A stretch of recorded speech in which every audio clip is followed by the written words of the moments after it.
ஆரோக்கியமாக, அமைதியாக வாழ நம்மால் ஆன சிறு உதவியினை செய்வோம். மகரிஷியின் கனவாம் உலக அமைதிக்கு நம்மால் இயன்ற சிறு தொண்டினை செய்து குருவின் கனவினை நினைவாக்குவோம். மேலும் விவரங்களுக்கு kundaliniyoga.edu.in இணையதளத்திற்கு செல்லவும். வாழ்க வளமுடன். தவத்தினை தொடர்ந்து செய்வன திருந்தச் செய் என்ற தலைப்பில் சிந்தனை விருந்து வழங்க பேராசிரியர் அருள்நிதி மஞ்சுபாய் பாலா அம்மா அவர்களை அன்புடன் அழைத்து அமர்கிறோம். வாழ்க வளமுடன் அம்மா. வாழ்க வளமுடன் அம்மா. நன்றிகள் அம்மா. இன்று நமக்கு சிறப்பானதொரு சாந்தி தவத்தை வழிநடத்தி கொடுத்த பேராசிரியர் அருள்நிதி சத்யபிரியா பொய்யாமொழி அம்மா அவர்கள் வாழ்க வளமுடன். அவர் தம் அன்பு குடும்பம் அருட்பேராற்றல் கருணையினால் உடல் நலம், நீலாயுள், நிறை செல்வம், உயர்ப்புகள், மெய்ஞானம் ஓங்கி வாழ்க வளமுடன், வாழ்க வளமுடன், வாழ்க வளமுடன். வாழ்க வையகம், வாழ்க வையகம், வாழ்க வளமுடன். குரு வாழ்க, குருவே துணை. இணையத்தில் இணைந்திருக்கும் அனைத்து அன்பு உள்ளங்களுக்கும் இனிய மாலை வணக்கங்களும் வாழ்க வளமுடன் என்ற வாழ்த்துக்களையும் பணிவோடு தெரிவித்துக் கொள்கிறேன். இன்னைக்கு நாம எடுத்துக்கிட்டு இருக்க தலைப்பு செய்வன திருந்தச் செய். கொஞ்ச நேரம் அதை பத்தி நம்ம சிந்திக்கலாம். செய்வன திருந்தச் செய் அப்படின்னு சொல்லும் போது செய்ய வேண்டிய செயல்களை பிழையில்லாம திருத்தமா நேர்த்தியா செய்யணும் அப்படின்னு அவை பாட்டி சொல்றாங்க. ஒரு மனிதன் செய்யற எல்லா செயலும் சரியா திருத்தமா இருக்கா அப்படின்னு கேட்டா அது கேள்விக்குறிதான். கண்ணதாசனோட ஒரு பாடல் நம்ம எல்லாருமே கேட்டிருப்போம். கண் போன போக்கிலே கால் போகலாமா, கால் போன போக்கிலே மனம் போகலாமா, மனம் போன போக்கிலே மனிதன் போகலாமா அப்படின்னு அந்த பாடலை எழுதியிருப்பாரு. மனம் போன போக்கில மனிதன் போவது அப்படிங்கிறது உணர்ச்சி வயப்பட்ட ஒரு நிலை. அந்த நிலையில மனிதன் புலன்களுக்கு அடிமையாகி தன்னோட அறிவை இழந்திருப்பான். அப்ப செயலின் விளைவை கணிச்சு செயலுக்கு முன்னாடி சிந்திக்கணும். இத திருவள்ளுவர் என்ன சொல்றாரு அப்படின்னா, அழிவதுவும் ஆவதுவும் ஆகி வழிபயக்கும் ஊதியமும் சூழ்ந்து செயல் அப்படின்னு சொல்றாங்க. அதாவது ஒரு செயலை செய்யறதுக்கு முன்னாடி கொஞ்சம் சிந்திக்கணும். ஏன்னா செயல்கள் எல்லாத்துலயுமே ஆக்கமும் இருக்கு, அழிவும் இருக்கு. அந்த செயல்னால கிடைக்கக்கூடிய லாபம் என்ன அப்படின்னு சிந்திச்சு சரியா செயல் செய்யணும் அப்படின்னு திருவள்ளுவர் சொல்றாங்க. அப்ப எந்த ஒரு செயல் செய்யனாலும் அதுல நன்மையும் தீமையும் இருக்கு. அப்ப செயலின் விளைவு நம்ம என்ன எப்படி இருக்குங்கிறத முன்னும் பின்னும் யோசிச்சு நம்ம செய்யணும். இப்ப உலக வரலாறு எடுத்துக்கிட்டோம் அப்படின்னா, சாக்ரட்டிஸ் எல்லாருக்குமே தெரியும். அவர் மிகப்பெரிய சிந்தனையாளர். அவர் உன்னையே நீ அறிவாய் அப்படிங்கிற ஒரு தத்துவத்தை சொல்லி உலகத்துல ஒரு பெரிய புரட்சியை ஏற்படுத்தினவர். அவர் ஒரு பெரிய சிந்தனையாளர். அவரோட மாணவர்கள் தான் பிளாட்டோ, அரிஸ்டாட்டில், அலெக்சாண்டர் இவங்களையும் என்ன பண்ணினாரு, சிந்தனையாளர்களை அவர் உருவாக்கினார்.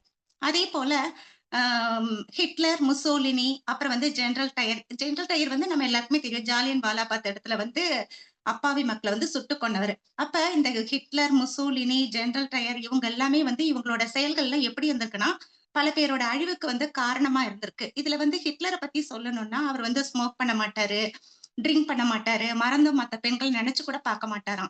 ஒரு நாள் கூட மசூதிக்கு போகாம இருந்தது இல்லையாம். இப்படி இத்தனை நல்ல பண்புகளோட ஹிட்லர் தன்னோட தனிப்பட்ட வாழ்க்கையில வாழ்ந்திருந்தாலும் ஈவு இறக்கம் இல்லாம பல்லாயிரக்கணக்கான பேரை கொன்னவரு. இவர் செய்த அநியாய அக்கிரமங்கள் கணக்கிலேயே அடங்காது அப்படின்னு வரலாறு சொல்லுது.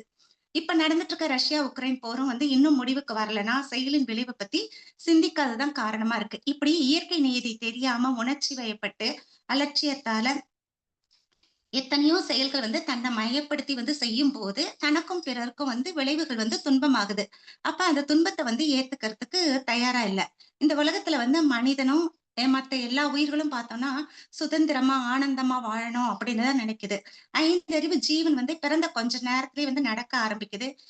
என்ன கிடைக்குதோ கிடைக்கிறத சாப்பிட்டுட்டு தூங்கி என்ன பண்ணுது, எதை பத்தின சிந்தனையும் இல்லாம இயற்கையோட இணைஞ்சு கிடைக்கிறத அனுபவிச்சு வாழ்ற எந்த ஒரு ஜீவனுக்கும் துன்பம் இருக்குதா அப்படின்னு பார்த்தா இல்ல. உதாரணத்துக்கு ஒரு பறவை என்ன பண்ணுது அப்படின்னா, முட்டையிட்டு அடக்காத்து குஞ்சு பொரிக்குது. அந்த பறவை குஞ்சுகளை சாப்பிடுறதுக்கு பாம்பு எங்க இருந்தாலும் வந்துரும். அப்ப தாய்ப்பறவை எப்ப இரை தேட போகுதோ அந்த பாம்பு அந்த கூட்டுக்குள்ள இருக்கிற அந்த 2, 3 பறவை குஞ்சுகளை என்ன பண்ணும், சாப்பிட்டுடும். தாய்ப்பறவை திரும்பி பார்க்கும்போது அதுல 2, 3 காணாம போயிருக்கும். அது என்ன பண்ணும், கொஞ்ச நேரம் அந்த கவலை அதுக்கு கொஞ்ச நேரம் இருக்கும். அப்படி இருந்தாலும் என்ன செய்யும்? மத்த குஞ்சுகளுக்கு வந்து உணவ குடுத்துட்டு திரும்ப வந்து இரை தேட போயிடும். அப்ப அதுக்கு இந்த பற்று, பாசம், பந்தம் இதெல்லாம் வந்து எதுவுமே கிடையாது. ஆனா, மனிதனுக்கு வந்து இது எல்லாமே இருக்கு.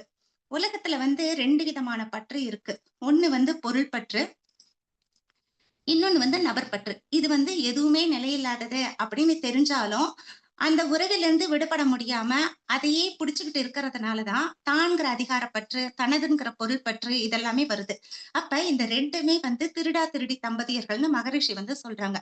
இந்த 2 பேருக்குமே வந்து கூடவே வந்து புகழும், புலனின்பமும் சேர்ந்து வருது. இந்த தம்பதியர்களுக்கு வந்து 6 குழந்தைகள் வந்து பிறக்குறாங்க. அந்த குழந்தைகள வந்து பேராசை, சினம், கடும் பற்று, முறையற்ற பால் கவர்ச்சி, உயர்வு தாழ்வு மனப்பான்மை, வஞ்சம் அப்படிங்கிற 6 தீய குணங்களோட இருக்கும். இந்த குழந்தைகள் வந்து வளர்ந்துருச்சுன்னா, அதாவது இந்த 6 தீய குணங்களும் ஒரு மனிதன் கிட்ட இருந்ததுன்னா, அந்த மனிதன் வந்து எந்த ஒரு முரண்பாட்டுக்கும் வந்து அஞ்சாம தீய செயல்கள வந்து செய்வாங்க அப்படின்னு சொல்லிட்டு மகரிஷி வந்து சொல்றாங்க. இத வந்து ஒரு கவி மூலமா எப்படி சொல்றாருன்னா, "என் கருத்தும் என் செயல்களுமே நீதி என்று எண்ணல். பிறர் வருத்தத்தில் இன்பம் காணல். புன்செயலின் புலன்மயக்கில் ஆழ்ந்து ஆழ்ந்து புகழ் தேட பொருள் பெருக்க செயல்கள் செய்வார்" அப்படின்னு மகரிஷி வந்து சொல்றாங்க. அதாவது இவங்களோட செயல்கள்லாம் எப்படி இருக்கும்னா, எப்ப பார்த்தாலும் அறிவு சொல்றத வந்து கேட்காம, புலன் வழியே மயக்கத்துல வந்து செயல் செய்வாங்க. தனக்கு புகழ் வேணும், மத்தவங்க பாராட்டணும் அப்படிங்கிறதுக்காக அதிகமா செலவு செய்து, தன்னோட தேவைக்கு பிறர் பொருள திருடுறது, பிறருடைய வாழ்க்கை சுதந்திரத்தையும், வாழ்ற விருப்பத்தையும் பறிச்சு துன்பத்துல ஆழ்த்துறது. இதெல்லாம் செஞ்சுட்டு என்ன சொல்வாங்க, "நான் செய்யறது தான் சரி, நான் சொல்றது தான் சரி" அப்படின்னு சொல்லிட்டு அப்படியெல்லாம் வந்து அவங்க நினைப்பாங்க. இப்படி இந்த மாரி செயல்கள் எல்லாம் செய்யும்போது வரக்கூடிய விளைவுகள் வந்து எப்படி இருக்குன்னா, பொய், கொலை, களவு, சூது, கற்பழிப்பு இந்த 5 செயல்களும் வந்து நடக்கும். அப்ப இத வந்து மகரிஷி என்ன சொல்றாங்கன்னா, பஞ்சமகா பாதகங்கள் அப்படின்னு வந்து சொல்றாங்க. அப்படி இந்த மாதிரி வந்து அ ம இந்த மாரி செயல்கள் எல்லாம் வந்து புலன் மயக்கத்துல வந்து செயல்கள் செய்யும்போது, அவங்களோட எண்ணம் வந்து அவங்களோட மனம் வந்து எப்படி இருக்கும் அப்படின்னா, தான்கிற நினைப்போட எப்படி இருக்குன்னா, சுயநலத்தோட எல்லாமே வந்து தனக்கு மட்டும் தான் அப்படிங்கிற ஒரு குறுகிய மனப்பான்மையோட இருக்கும். அதனால என்னன்னா, பிறருக்கு துன்பத்த குடுத்து, அ அ விளைவுகள் வந்து மோசமா இருக்கும் அப்படின்னு சொல்லிட்டு மகரிஷி வந்து சொல்றாங்க. இந்த உலகத்துல வந்து எல்லா உயிர்களுமே வந்து எப்படி இருக்கு? இன்பமா வாழணும்னு தானே வந்திருக்கு. வாழும் உரிமையும், சுதந்திரமும் வந்து எல்லா உயிர்களுக்குமே குடுத்திருக்கு. அப்படி இருக்கும்போது தன்னோட விருப்பத்துக்காக இன்னொரு உயிர வந்து வதைப்பது, கொல்வது, வாழ்வை பறிப்பது, இந்த செயல்கள் எல்லாமே வந்து ஒரு தனி மனிதன் செய்யும்போது சமுதாயத்துல வந்து குற்றமாகுது. ஐந்தறிவு விலங்கும் வந்து இதத்தான் செய்யுது. குரங்கு என்ன பண்ணுது? கையில ஒரு பிஸ்கட்டோ, பழமோ, எந்த ஒரு பொருள் இருந்தாலும் பிடுங்கிட்டு போயிடும். இப்படி வந்து பிறர் வளம் பறித்தல் வந்து குரங்கோட குணம். அதேபோல சிங்கம் வந்து என்ன செய்யும்? பசிச்சா மான வேட்டையாடி சாப்பிட்ரும். அப்ப தன்னோட உணவுக்காக, தேவைக்காக இன்னொரு ஜீவன் வாழ்ற சுதந்திரத்த அது என்ன பண்ணுது? அடியோட அழிச்சிடுது.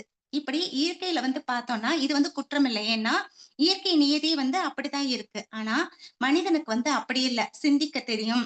செயல்கள வந்து சிறப்பா செய்ய தெரியும். ஆனாலும் இயற்கையோட இணைஞ்சு வாழாம, விதிகள மீறி பிறர் பொருளுக்கு ஆசைப்பட்டு அத பறிப்பது, புலன் இன்பத்தால இன்னொரு உயிருக்கு வந்து துன்பம் குடுக்கிறது. இதெல்லாமே வந்து சமுதாயத்துல வந்து இப்பயும் வந்து சாதாரண செயல்களா தான் நடந்துகிட்டு இருக்கு. அதனால தான் சமுதாயத்துல வந்து வன்முறைகளும், குற்றங்களும் வந்து தொடர்ந்துகிட்டு இருக்கு. மனித வாழ்க்கை வந்து எப்படி இருக்கு அப்படின்னா, தான், இயற்கை, சமுதாயம் அப்படிங்கிற 3ன் இணைப்புல வந்து இருக்கிறதுனால, ஒரு தனி மனிதன் செய்யக்கூடிய இந்த தீய செயல்களால வரக்கூடிய விளைவுகள் வந்து குற்றங்களாகி என்ன ஆகுது? சமுதாயத்துல தொடர்ந்து ஒரு பதிவையும், தாக்கத்தையும் ஏற்படுத்துது. அப்ப இயற்கை என்ன செய்யும் அப்படின்னா, அது ஒரு கணக்கு போட்டு வச்சிருக்கும். அத வந்து மகரிஷி எப்படி சொல்றாங்கன்னா, "இயற்கை என்ற பேராட்டக்காரனுக்கு எல்லா ஜீவன்களுமே எடுத்தாலும் காய்கள். பெயர்த்து இடம் மாற்றி வைப்பான், பெய்தெறிவான், அருள்வான், பிழையென்று தீர்ப்பளிக்க பிறந்தோர் யார் பேருலகில்" அப்படின்னு மகரிஷி வந்து சொல்றாங்க. அதாவது இயற்கை வந்து துல்லியமா தன்னோட வேலை செய்யும். எப்படின்னா 2019ல வந்து கொரோனா வந்த சமயம். அப்ப அந்த சமயத்துல வந்து தனி மனித குற்றங்கள் வந்து நெறையவே வந்து குறைஞ்சிருந்தது. இல்லன்னு கூட சொல்லலாம். ஏன்னா, ஒவ்வொருத்தருக்கும் வந்து தன்னோட உடலையும், மனதையும் சரி பண்ணி வாழ்றதே வந்து ஒரு பெரிய சவாலா இருந்தது. மத்தவங்களோட தலையீடு அப்படிங்கிறதெல்லாம் வந்து எதுலயுமே இல்ல. அப்ப இயற்கை என்ன செய்யும் அப்படின்னா, சமன்படுத்தணும் அப்படிங்கும்போது சில சமயங்கள்ல தன்னோட வேலைய வந்து துல்லியமா செஞ்சுட்டு போயிடும். இப்ப பக்தி வழியில என்ன சொல்றாங்க அப்படின்னா, மனிதன் இந்த மாதிரிலாம் தடமாறும்போது, செய்யற குற்றத்துக்கு வந்து நிச்சயமா வந்து நரகம் கிடைக்கும் அப்படின்னு சொல்லிட்டு கருட புராணம் வந்து சொல்லுது. அப்ப புராணங்களும், இதிகாசங்களும் என்ன சொல்லுதுன்னா, அகந்தைய அழிச்சு அன்போடையும், அறத்தோடையும் வாழணும் அப்படின்னு சொல்லுது. இப்படி மனித வாழ்வின் நோக்கத்த உணராம செய்யக்கூடிய செயல்கள் எல்லாமே வந்து என்ன ஆகுது அப்படின்னா, மனிதனோட கருமையத்துல இதெல்லாம் சேர்ந்து என்ன பண்ணுதுன்னா, களங்கமாகி பிறவித் தொடருக்கு வந்து காரணமா இருக்கு. அதனால தான் உடலில் நோய், மனதில் குழப்பம், உள்ளத்தில் களங்கம், வாழ்க்கையில் சிக்கல் இதெல்லாமே வந்து ஒரு மனிதனுக்கு வந்து வருது. அப்ப இதுக்கெல்லாம் என்ன காரணம்னு பார்த்தா, இந்த துன்பம் வர்றதுக்கு காரணம் என்னன்னா, அளவு மீறிய பேராசையும், 5 புலன்கள்ல இருக்கிற அளவில்லாத பற்றும் தான் இன்பம்னு நெனைக்கிறாங்க. அப்படி நெனைக்கிறதுனால என்ன ஆகுது? இந்த இன்பமும், துன்பமும் தான் வந்து நம்ம ஜீவகாந்த ஆற்றலோட செலவு அப்படிங்கிறத வந்து மறந்து செயல் செய்றாங்க. அதனால என்ன பண்றோம்? திரும்ப அதாவது பிறந்து, இறந்து, பிறந்து, இறந்து மீண்டும், மீண்டும் என்ன ஆகுது? இந்த பிறவி தொடர் வந்து நீண்டுகிட்டே இருக்கு. அப்ப இப்படி எந்த ஒரு குறிக்கோளுமே இல்லாம, அம் பிறந்து, உண்டு, உறங்கி, வாழ்ந்து, அனுபவித்து இப்படி பிறருக்கு பயன் தராத இந்த செயல்கள் எல்லாமே வந்து விலங்கோடுது. இத வந்து மகரிஷி வந்து என்ன சொல்றாங்கன்னா, "தின்று திரிந்து உறங்கவா பிறந்தோம், ஏன் என நினைந்ததால் உணர்ந்தோம்னு" மகரிஷி வந்து சொல்றாங்க. இந்த கவியில கேட்கிறாங்க. அப்ப ஏன் பிறந்தோம்? வந்த நோக்கம் என்ன? அப்படிங்கிறத வந்து நம்ம உணரணும். ஓரறிவுலருந்து ஆறறிவு வரை மனிதன் வரைக்கும் பார்த்தோம் அப்படின்னா, அழுத்தம், ஒளி, ஒலி, சுவை, மனம், மனம் அப்படிங்கிற உணர்ச்சிகளுக்குள்ள வந்து அடங்கினாலும், நலம் தீர காரணங்கள் உணரும் யூக நல்லாற்றல் வந்து 6ஆம் அறிவுக்கு மட்டும் தான் இருக்கு. மனிதனுக்கு மட்டுமே வந்து இந்த 6ஆம் அறிவு இருக்கு. அப்படின்னு மகரிஷி சொல்றாங்க. ஏன்னா, அ ம மனிதனுக்கு தான் வந்து எது சரி, எது தவறு அப்படின்னு பகுத்தறியக்கூடிய அந்த அறிவு வந்து மனிதனுக்கு மட்டும் தான் இருக்கு. அதனால மனிதன் வந்து சிந்திக்கணும் அப்படின்னு சொல்லி சொல்றாங்க. அப்ப எல்லா செயலுக்குமே வந்து பார்த்தோம் அப்படின்னா, விளைவு அப்படிங்கிறது வந்து இருக்குது. அப்ப இந்த விளைவு வந்து எப்படி இருக்கு அப்படின்னு பார்த்தோம்னா, அ அந்த விளைவுங்கிறது வந்து கருமையத்துல ஆழமா பதியுது. அந்த பதியறதுனால என்ன? அதுல வந்து நல்லதும் இருக்கு, தீயதும் இருக்கு. ஆனா, அந்த விளைவு வந்து எப்ப வேணாலும் வரலாம். அதாவது இப்ப வரலாம், அப்புறமா வரலாம், இல்ல அடுத்த தலைமுறையில கூட வரலாம். இப்படி விளைவுகள் வந்து எப்ப வேணாலும் வரலாம் அப்படிங்கும்போது, அதனால தான் என்ன ஆகுது அப்படின்னா, அதாவது தான் செய்ற தவறுகளுக்கு தான் தான் காரணம் அப்படிங்கிறத வந்து உணர முடியாமலே போயிடுது. அப்ப இந்த அதனால என்ன ஆகுதுன்னா, துன்பம் வந்து தொடர்ந்துகிட்டே இருக்கு. அப்ப துன்பம் தொடர்ச்சியா இருக்கு அப்படிங்கும்போது என்ன செய்யணும்? நம்மளோட குணத்துல தான் வந்து மாற்றம் வரணும். இல்லன்னா, இறைநிலை என்ன செய்யும்? துன்பத்த வந்து தொடர்ந்து குடுத்துக்கிட்டு தான் இருக்கும். அப்ப என்ன செய்யணும் அப்படின்னா, நம்ப செயல்கள வந்து திருத்திக்கணும். அதுக்கு நம்ம கிட்டக்க இருக்கிற 6 தீய குணங்களையும் வந்து சீரமைக்கணும்.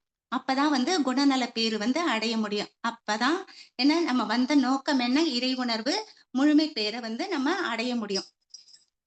இப்ப எப்படி வந்து செயல்கள திருத்தம் செய்யறது? அப்படிங்கிறதுக்கு வந்து ப இவரு பட்டுக்கோட்டை கல்யாண சுந்தரனார் வந்து ஒரு பாடல்ல சொல்லியிருக்காரு. தன்னோட பாடல்ல என்ன சொல்லியிருக்காருன்னா, "சிந்தித்துப் பார்த்து செய்கைய மாத்து, சிறுசா இருக்கையில் திருத்திக்கோ, தவறு சிறுசா இருக்கையில் திருத்திக்கோ, தெரிஞ்சும் தெரியாம நடந்திருந்தா, அது திரும்ப வராத பார்த்துக்கோ, திரும்ப வராம பார்த்துக்கோ" அப்படின்னு அ வந்து இந்த அதாவது என்னன்னா, தவறு வந்து சின்னதா இருக்கும்போதே வந்து செயல்கள வந்து திருத்திக்கணும். அது திரும்ப வராம வந்து அது தெரிஞ்சோ தெரியாமலோ அந்த தவறு செஞ்சிருந்தா கூட திரும்ப வராம பார்த்துக்கணும். ரொம்ப சிம்பிளா தான் இருக்கு. அதனால திரும்ப வராம பார்த்துக்கணும் அப்படிங்கிற ஒரு இத வந்து தன்னோட பாடல் மூலமா வந்து மெசேஜ் வந்து சொல்லியிருக்காரு. அப்ப இப்ப வந்து திரும்ப அப்ப வந்து செயல்கள திருத்தி நம்ம செய்யணும் அப்படிங்கிறத அவர் சொல்றாரு. இப்ப செய்வன திருந்தச் செய் இதுக்கு வந்து மகரிஷி வந்து என்ன விளக்கம் குடுக்குறாங்க அப்படின்னு பார்த்தோம்னா, மகரிஷி வந்து என்ன சொல்றாங்க என்ன என்ன சொல்றாங்க அப்படின்னு பார்த்தோம்னா, இப்ப வந்து மனிதன் வந்து துன்பத்த போக்கி இன்பமா வாழணும் அப்படிங்கிறது தான் வந்து நினைக்கிறான். ஆனா வந்து அதுக்கு என்ன பண்ணணும் அப்படின்னா, செயல்கள்ல வந்து திருத்தம் வேணும்.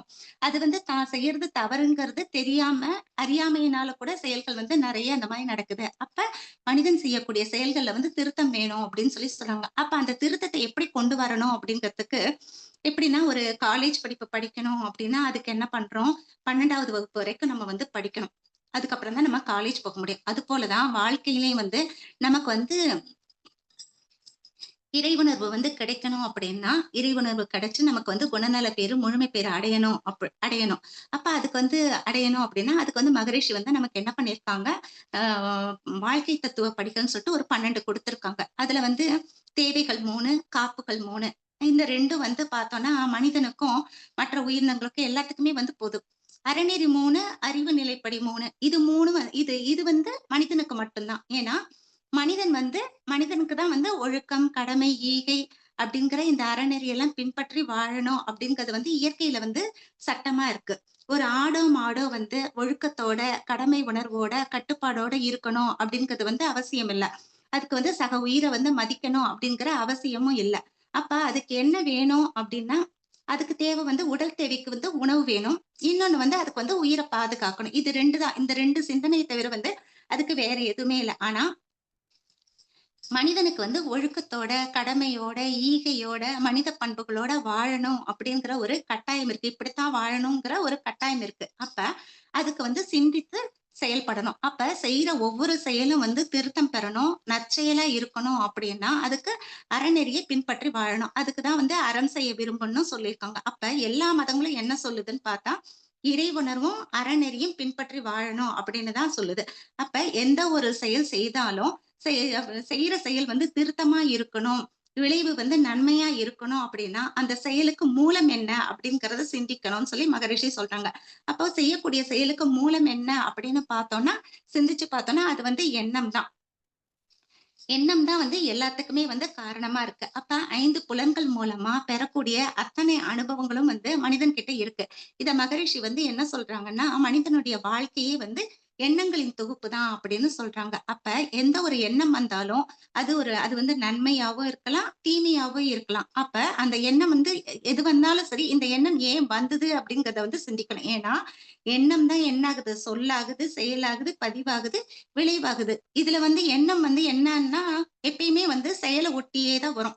எப்படின்னா, உதாரணத்துக்கு வந்து ஒருத்தர் வந்து ஒரு ஃபோன் வச்சிருக்காரு அப்படின்னா, அது பார்க்கறதுக்கு நல்லா இருக்கு அப்படின்னு நம்ம நெனைக்கிறோம். அதுக்கப்புறம் என்ன நெனைக்கிறோம்? இந்த மாரி ஃபோன் வந்து என்கிட்ட இல்லையே அப்படின்னு நெனைக்கிறோம். அதுக்கப்புறம் வந்து அந்த ஃபோனே என்கிட்ட இருந்தா எப்படி இருக்கும்? அப்படின்னு தோணும். அப்புறம் அத எடுத்துக்கிட்டா எப்படி நல்லா இருக்குமே அப்படின்னு தோணும். இப்படி ஒரு எண்ணம் வந்தது அப்படின்னா, தாறுமாறா வந்து என்னாகும்? எண்ணங்கள் வந்து வந்துகிட்டே தான் இருக்கும். அப்ப அந்த எண்ணங்கள் வரும்போது என்னாகும்? செயலும் கூடவே சேர்ந்து வந்துரும். அதுக்கு வந்து ஒரு செயல் வடிவம் வந்து எண்ணம் குடுத்துரும். அப்ப எந்த ஒரு எண்ணம் வந்தாலும், அப்ப அத வந்து நம்ம வந்து ஆராய்ச்சி பண்ணணும். அப்ப இத வந்து திருவள்ளுவர் என்ன சொல்றாங்கன்னா, "உள்ளத்தால் உள்ளலும் தீதே பிறர் பொருளை கள்ளத்தால் கல்வே மெனல்" அப்படின்னு சொல்லி சொல்றார். அதாவது நான் நினைக்க தானே செஞ்சேன் அப்படின்னு நினைச்சா கூட அதுவும் வந்து குற்றம் தான். அது வந்து என்ன ஆகும் அப்படின்னா, அது கூட வந்து ஒரு தவறு தான் அப்படின்னு சொல்லிட்டு, பிறர் பொருள வந்து அந்த மாரி நினைக்கிறதோ, மறந்தும் கூட வந்து எண்ணத்தால நினைக்கக் கூடாது அப்படின்னு சொல்லிட்டு திருவள்ளுவர் வந்து சொல்றாங்க. அப்ப எந்த ஒரு செயலுமே வந்து இறைவனால வந்து கண்காணிக்கப்படுது. அப்ப என்ன செய்யணும் அப்படின்னா, எண்ணத்துல வந்து விழிப்பாய் இருக்கணும். இதுக்கு வந்து மகாபாரத கதையில வந்து ஒரு சம்பவம் என்னன்னா, உத்தவன்கிறவர் வந்து கிருஷ்ணர் வந்து அதாவது கிருஷ்ணரோட சின்ன வயசுல இருந்தே வந்து கூடவே வந்து அவர் கூடவே விளையாடி, அவர் கூடவே இருந்தவரு. தேரோட்டியாவும் சில சமயங்கள்ல இருந்திருக்காரு. இந்த உத்தவன்கிறவர் வந்து என்ன பண்றாருன்னா, ஒரு சமயம் என்ன பண்றாரு, கிருஷ்ணரோட கால பிடிச்சு விட்டுக்கிட்டு இருக்காரு. அப்ப வந்து கிருஷ்ணர் வந்து என்ன சொல்றாருன்னா, "போர் முடிஞ்சிடுச்சு. உலகமே முடியப் போகுது. நானும் போகப் போறேன். எல்லாருக்கும் வந்து எல்லாம் செஞ்சாச்சு. உனக்கு இதுவரைக்கும் வந்து ஒண்ணுமே பண்ணல. உனக்கு என்ன வேணுமோ சொல்லு. நான் செஞ்சுட்டு போறேன்."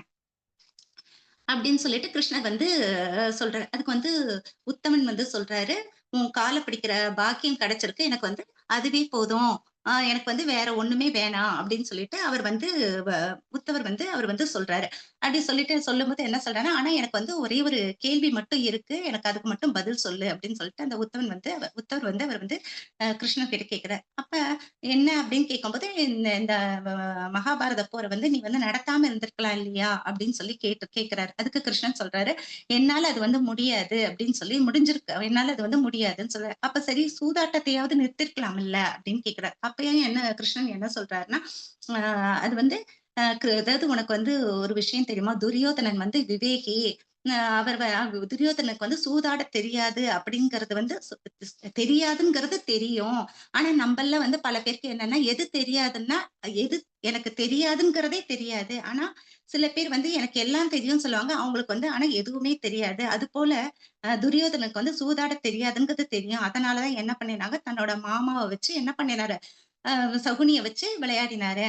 ஆனா தருமனுக்கு வந்து சூதாட தெரியாதுங்கிறது தெரியாது. இருந்தாலும் என்ன பண்ணினான்னா ஆடினான்.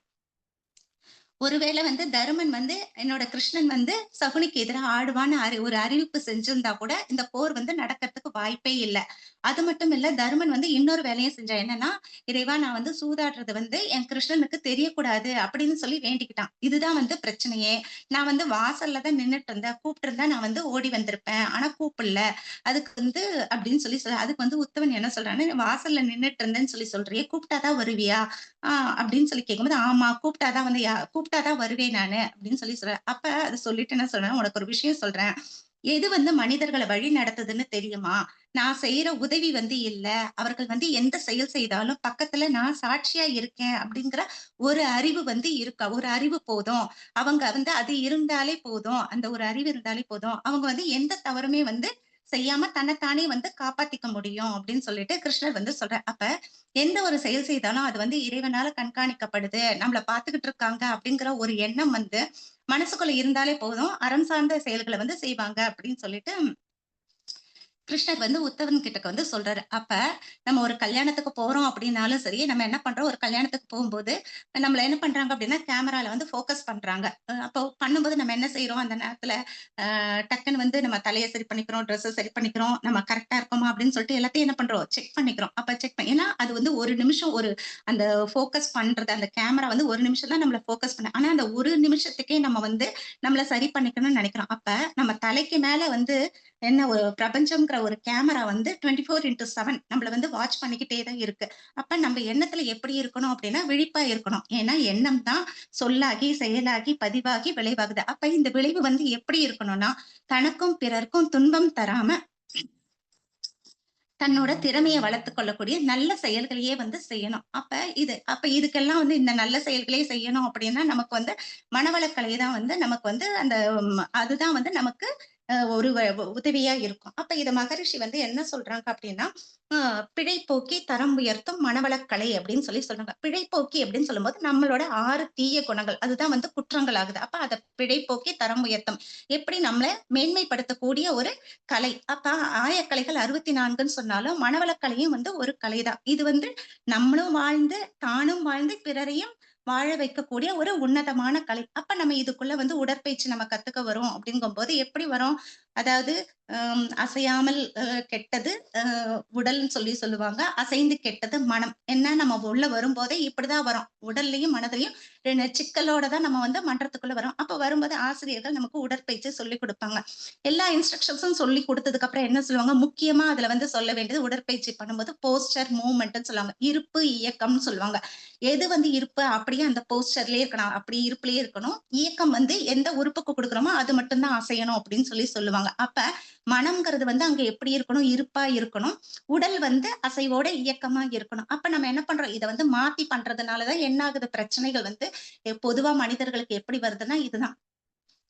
அசைய வேண்டிய உடல வந்து அசைக்காம வச்சிருக்கிறதும், அசையாம இருக்க வேண்டிய மனத மாத்தி செய்யறதுனால தான் பிரச்சனை வருது. அப்ப செய்வன திருந்தச் செய். இத திருத்தி நமக்கு பண்றதுக்காக தான் போஸ்டர் மூவ்மெண்ட் அப்படிங்கிற ஒரு முக்கியமான விஷயத்த வந்து நமக்கு வந்து சொல்லி தராங்க. அப்ப அந்த பயிற்சி நம்ம வந்து அவங்க அதுபடி நம்ம பண்ணினோம் அப்படின்னா, அதனோட மொத்த பலனையும் நம்ம வந்து நமக்கு வந்து கிடைக்கும். அப்ப அதே மாதிரி அடுத்தது நம்ம பார்த்தோம்னா, நம்ம பயிற்சி பண்ணும்போது என்ன பண்ணுவோம், 1 மணி நேரத்துக்கு முன்னாடி யூசுவலா எழுந்திரிக்கிறதுக்கு முன்னாடி 1 மணி நேரத்துக்கு முன்னாடி எழுந்திரிக்கணும்னு சொல்லுவாங்க. நாம என்ன செய்வோம், அ எழுந்து பண்ணுவோம். ஆனா என்னன்னா, கிச்சன்ல வந்து பால வச்சுட்டு வந்து கைய சுத்துவோம். திருப்பி அடுத்து குக்கர வச்சுட்டு கால சுத்துவோம். திருப்பி என்ன ஆகும் விசில் 2 வந்துதா, 3 வந்துதா அப்படிங்கிற ஒரு யோசனையிலேயே இருப்போம்.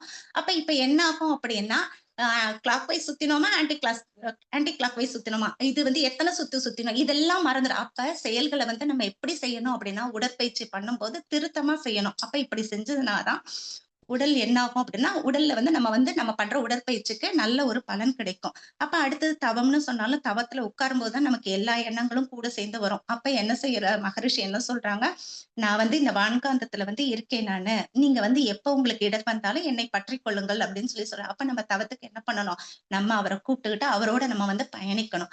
அடுத்தது வந்து காயக்கல்பம். இதுவும் வந்து நம்ம முறையா செய்யணும். அடுத்தது இதெல்லாம் தாண்டி பிழை போக்கி தரம் உயர்த்தும் மனவளக்கலைன்னு சொல்லியிருக்கான். பிழைகள். அப்ப நம்ம செய்யக்கூடிய இந்த 6 தீய செயல்களால வரக்கூடிய குற்றங்கள், அதாவது எண்ணம் ஆராய்தல், இதெல்லாமே வந்து நமக்கு அகத்தாய்வு நம்ம பண்ணணும். எண்ணம் ஆராய்தல், ஆசை சீரமைத்தல், கவலை ஒழித்தல், சினம் தட்டு இது எல்லாமே வந்து எண்ணங்கள் தான்.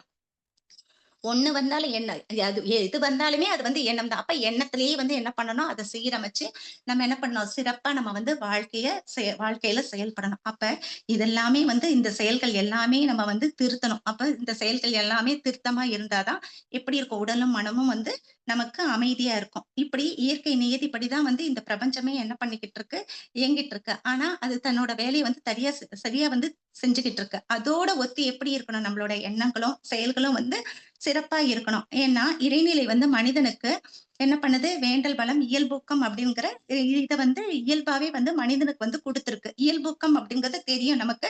இயல்பூக்க விதி மியூட்டேஷன் லாங்கிறது தெரியும்.